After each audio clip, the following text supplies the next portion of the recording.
सुप्रभात, स्वागत है आपका न्यूज नट्स के मॉर्निंग बुलेटिन में। चले शुरू करते हैं राजस्थान की बड़ी खबरों से।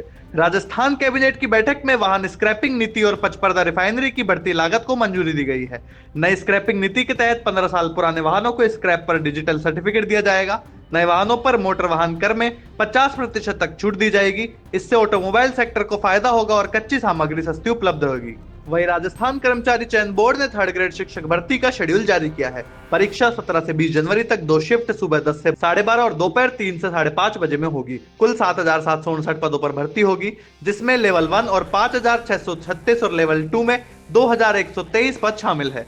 वहीं प्रियंका गांधी वाड्रा और उनका परिवार निजी यात्रा पर सवाईमाधोपुर के रणथंभौर पहुंचे, जिसमें साथ में राहुल गांधी भी मौजूद रहे। कड़ी सुरक्षा व्यवस्था के बीच दिल्ली से सड़क मार्ग से आए काफिले के कारण हमीर ब्रिज क्षेत्र में यातायात प्रभावित रहा। परिवार ने एक आलीशान रिसोर्ट में ठहरकर सफारी और नेशनल पार्क का भ्रमण किया। वहीं मौसम में बदलाव के चलते 31 दिसंबर और 1 जनवरी को पश्चिमी विक्षोभ के असर से कई जिलों में हल्की बारिश की संभावना है। बीकानेर, जोधपुर, अजमेर और शेखावटी में 31 दिसंबर को बारिश हो सकती है, जबकि 1 जनवरी को जयपुर, भरतपुर तक बारिश का दायरा बढ़ सकता है। इसके बाद उत्तरी पश्चिम हिस्सों में घना कोहरा छा सकता है। वहीं नए साल पर खाटू श्याम जी मंदिर में भारी श्रद्धालुओं की भीड़ को देखते हुए प्रशासन ने मंदिर 24 घंटे खुला रखने का फैसला किया है।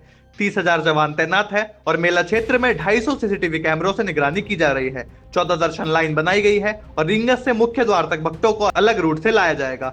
वहीं बढ़ते नेशनल जगत की ओर तो अहमदाबाद जिले की कालाना गांव में 2 गुटों के बीच पथराव की घटना हुई। पुलिस ने तुरंत कार्रवाई कर 42 लोगों को हिरासत में लिया और दोनों पक्षों के खिलाफ FIR दर्ज की। गाँव में अतिरिक्त पुलिस बल तैनात है और हालात पर नजर रखी जा रही है।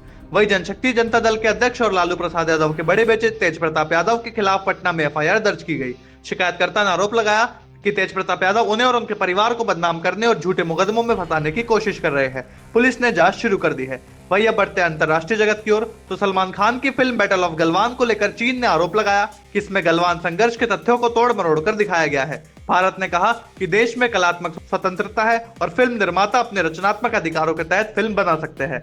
वहीं ईरान में स्थानीय मुद्रा रियाल के रिकॉर्ड निचले स्तर पर पहुंचने से बड़े पैमाने पर विरोध प्रदर्शन हुए। पुलिस ने आंसू गैस का इस्तेमाल किया। केंद्रीय बैंक प्रमुख ने इस्तीफा दिया और राष्ट्रपति ने प्रदर्शनकारियों की वैध मांगों को सुनकर समाधान के निर्देश दिए। वही अब बढ़ते बिजनेस जगत की ओर तो घरेलू शेयर बाजार में मंगलवार को हल्की गिरावट रही। निफ्टी 25,938 और सेंसेक्स 84,675 अंक पर बंद हुआ।